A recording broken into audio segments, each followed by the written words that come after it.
Bonjour à tous, je m'appelle Mélissa et bienvenue sur ma chaîne YouTube Rayon. Alors si tu es nouvelle, je t'invite à t'abonner, activer la cloche de notification afin de savoir quand est-ce que je mettrai du contenu en ligne. Alors pour les habitudes de la chaîne, vous avez pu vous rendre compte que le fond a un tout petit peu changé. J'ai enfin quitté mon canapé pour venir vous montrer un tout petit peu ma cuisine. Pourquoi? Tout simplement parce qu'aujourd'hui, je vais partager une des recettes que j'aime beaucoup avec vous. Je suis vraiment une fan de cuisine. J'aime manger et j'aime bien manger. Et la cuisine, c'est comme mon exutoire. Quand je vais pas bien, je prépare comme s'il y avait 40 personnes alors que je suis toute seule. Voilà. Et même s'il est écrit dans la parole que l'homme ne vivra pas seulement de pain, mais de toute parole qui sort de la bouche de Dieu, on vit quand même de pain, ok? Et aujourd'hui, je vais partager avec vous ma recette du poisson braisé. Là, on a vraiment le poisson qui est encore tout frais à nettoyer. Mais le poisson braisé la recette que je vais partager avec vous, c'est un poisson braisé sans four ni barbecue. Ah, vous pouvez croire ça. Alors, si ça t'intéresse, n'hésite pas à regarder la suite de la vidéo. Alors, pour faire le poisson braisé, de quoi avez-vous besoin? Naturellement, vous avez besoin de votre poisson. Comme vous pouvez voir là, moi, j'ai tout simplement pris du tilapia. Pour les petites bourses, c'est un poisson qui coûte pas très cher. Mais si vous avez les moyens, vous pouvez prendre de la sole, du loup, etc. Après le poisson, ce dont on aura besoin, ce seront les condiments justement pour assaisonner notre poisson. Moi, j'ai déjà mes condiments qui sont prêts. Je vous mettrai la recette en description. Maintenant, chacun a sa recette des condiments du poisson. Donc, si vous connaissez déjà votre recette de condiments du poisson, juste utilisez-la. Il vous faudra un peu de cube et un tout petit peu de sel justement pour assaisonner votre poisson et de l'huile. D'accord?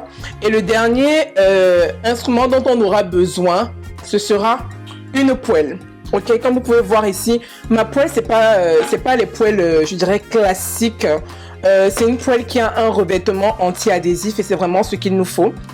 Et si vous avez une poêle avec un revêtement Tefal qui n'est pas abîmé, utilisez-la. Par contre, si le revêtement est déjà abîmé, évitez parce que voilà, ça risque de faire coller le poisson quand je vous montrerai ma technique. Maintenant, ce que je vais faire, c'est que je vais passer au nettoyage du poisson. Donc, pour nettoyer mon poisson, j'ai juste besoin d'un couteau, d'un évier là, et je nettoie rapidement. Je ferai pas de commentaires, vous me verrez faire. Je vais juste écailler mon poisson, vider la tête, etc. Parce que mon poisson, quand je l'ai acheté, il était déjà vidé, comme vous pouvez le voir. Là, c'était déjà un peu vidé, mais il me reste à vider la tête, pardon.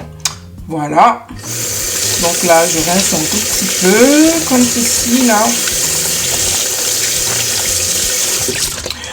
Petite astuce, si vous achetez votre poisson, pour ceux qui sont en Occident, dans vos afro-shops, etc., en général, vous allez vous rendre compte que ce n'est pas uniquement, comment on dit ça, la glace qui est issue de la congélation du poisson qu'il y a. C'est comme s'il semblerait qu'il trempe le poisson avant de le congeler et de le mettre en sachet. Moi, j'ai constaté que quand je trempe mon poisson pour dégivrer mon poisson, quand c'est pas encore décongelé, quoi, la chair du poisson devient très molle. En fait, ça perd en fermeté.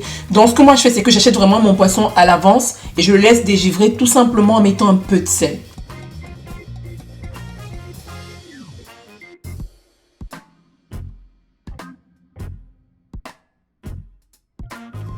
Ce que je vais faire ensuite, c'est que pour celui-ci, je vais vraiment venir faire des petits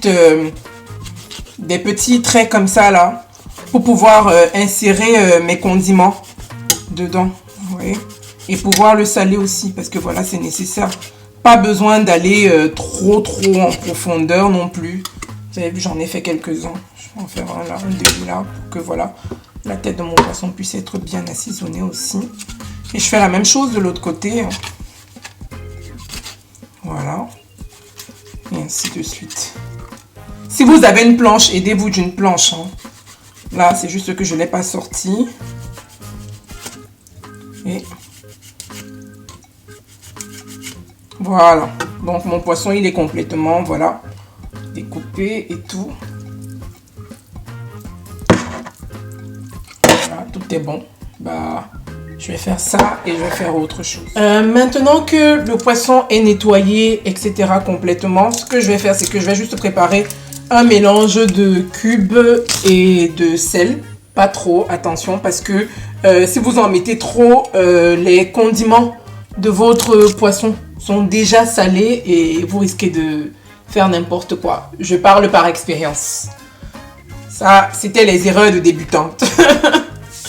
Donc là, je vais juste mettre un tout petit peu et je vais vous montrer comment moi je fais. Donc je mélange les deux là, comme ça, si vous voyez. Et ben, je vais juste assaisonner un tout petit peu. Je vais venir en fait vraiment mettre un peu de sel et de cube dans les petits stries qu'on a fait, etc. Mettre un tout petit peu aussi à l'intérieur comme ça. Et faire la même chose de l'autre côté. Je sais qu'il y en a certains qui nettoient leur poisson en mettant un tout petit peu de citron parce qu'ils n'aiment pas l'odeur du poisson naturellement, etc. Vous pouvez le faire aussi. Hein. Donc après avoir fini de nettoyer le poisson, vous le frottez un tout petit peu avec du citron, vous rincez, histoire de ne pas avoir l'odeur du poisson qui peut être souvent forte. Maintenant, mon poisson est prêt à être brisé. On va passer de l'autre côté de la cuisine.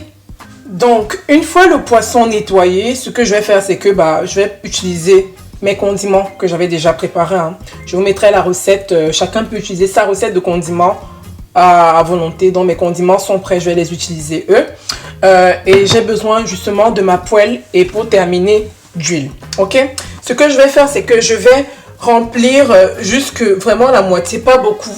Vraiment jusque là, ma poêle avec mon huile. Il ne faut pas que l'huile monte jusque là, parce que c'est généralement ce qu'on fait quand on veut faire frire vraiment le poisson. Là, il me faut juste quelque chose qui va tapisser le fond de ma poêle. Mais il est quand même nécessaire que la poêle soit à revêtement anti-adhésif. Ne faites pas les erreurs que j'ai faites au début, s'il vous plaît. Et ce que je vais faire ensuite, c'est vraiment faire chauffer mon huile à feu doux. Vraiment, le feu doit être doux. Il ne faut pas que l'huile soit trop chaude, sinon ça va cramer sans cuire. Vraiment, je fais chauffer mon huile à feu doux. Donc, pour savoir si ton huile est suffisamment chaude, ce que tu peux faire, c'est juste mettre un tout petit peu d'oignon comme ça, là, tu vois. Et ça te donnera l'indication quand ça va commencer vraiment à frire et à monter en surface pour savoir si ton huile est prête, en fait, pour que tu puisses mettre ton poisson. Comme on peut le voir maintenant, l'oignon est en train de frémir un tout petit peu dans l'huile. Donc, mon huile est prête à accueillir mon poisson. Alors, ce que je vais faire, c'est... Je vais prendre justement mes condiments qui sont déjà prêts là. Vous allez voir, je tourne un tout petit peu pour faire descendre l'huile. Je prends un morceau de poisson. Chose à savoir absolument, s'il vous plaît, c'est... Prenez un poisson qui aura les dimensions de votre poêle. N'allez pas prendre de gros poissons là et essayer de faire ça. Ça ne va pas fonctionner à moins que vous ne découpiez en morceaux. Ok, donc il faut vraiment que le poisson ait les dimensions de ma poêle. Vous voyez, mon poisson en général, ça rentre parfaitement. Ce que je vais faire, c'est tout simplement, je vais assaisonner mon poisson avec mes condiments. Je fais vraiment rentrer dans les petits stries, etc. Je mets bien tout. Comme ça, je badigeonne vraiment très, très, très bien l'extérieur. Hein. Je vais faire la même chose de l'autre côté. C'est à ce moment qu'en général, la cuisine est un tout petit peu sale. Moi, je le fais en essayant de rester le plus possible au-dessus des autres poissons, histoire de ne pas avoir tout ça sur ma plaque, vu que j'ai un champ limité. Et je n'oublie pas de mettre les condiments à l'intérieur. Vous voyez la rayure qui était tout au long du poisson et aussi dans la tête, parce que ça va bien assaisonner tout ça. Voilà, je n'oublie vraiment pas de le faire. Et une fois que c'est fait, je vais tout simplement mettre mon poisson dans ma poêle. Alors, je vais juste le poser comme ça. Vous allez entendre l'huile qui est en train de frétiller là. Je viens ajuster les endroits qui n'ont pas de condiments comme ceci. Et toujours à feu doux. Moi, par exemple, ma plaque va de 1 à, je pense, 8. Si je ne me trompe pas, je vais essayer sur un autre truc là, juste pour voir. À 9. Ma plaque va de 1 à 9. Mais là, je suis au feu 2.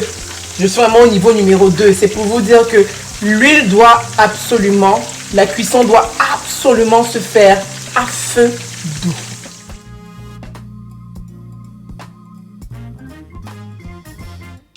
Alors, je pense que le poisson est prêt justement à changer de... Il a cuit en fait de l'autre côté. Et donc, ce qu'on va faire, c'est juste on va le retourner pour changer de côté. Hein. Maintenant, chacun sa technique. Moi, ma technique, elle est plutôt simple. J'utilise ça.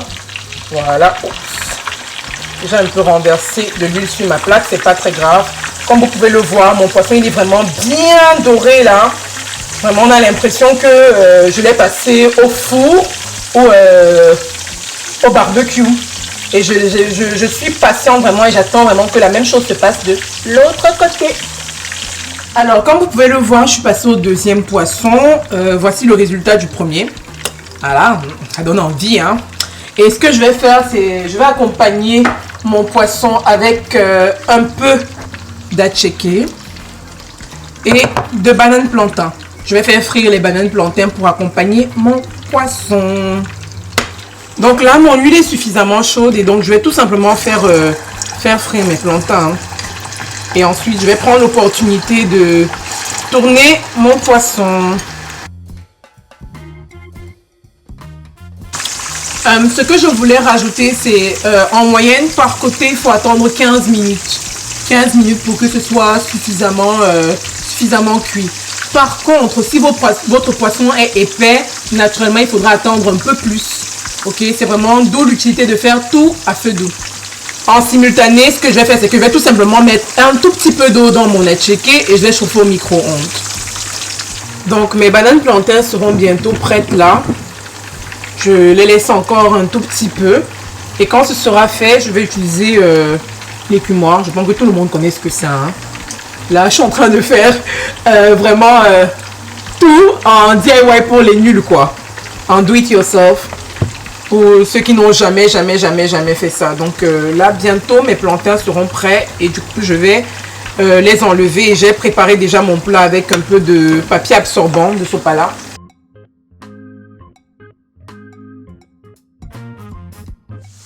Alors, pendant que mon dernier poisson est en train de cuire, etc., parce que je n'ai qu'une hâte, c'est de manger, je vais vous présenter le résultat final. Yeah! Donc, comme vous pouvez le voir, là, j'ai mon poisson. Moi, j'aime les oignons quand je mange mon poisson braisé. Donc, du coup, j'en ai un peu découpé, j'en ai mis là. En accompagnement, mes frites de plantain avec une portion d'attiéké, un peu de condiment et mon piment. Le piment, je le fais vraiment très simplement. C'est du piment rouge avec des oignons que je mixe et je rajoute un peu d'huile à la fin parce que je déteste la sensation d'étouffement quand on fait cuire le piment et lui se conserve vraiment longtemps. Contrairement au piment qu'on cuit, en fait, il ne se gâte pas aussi vite en fait hors du congélateur. Donc voilà, j'espère que cette recette t'aura plu. Si c'est le cas, s'il te plaît, n'hésite pas à me laisser un pouce, à commenter en me disant si tu l'as essayé, ça te plaît et à la partager massivement. Pendant que je vais aller déguster mon plat, je te souhaite un très bon dimanche. Je te souhaite d'être béni et j'espère tout simplement que ma prochaine vidéo te trouvera en santé. Allez, ciao!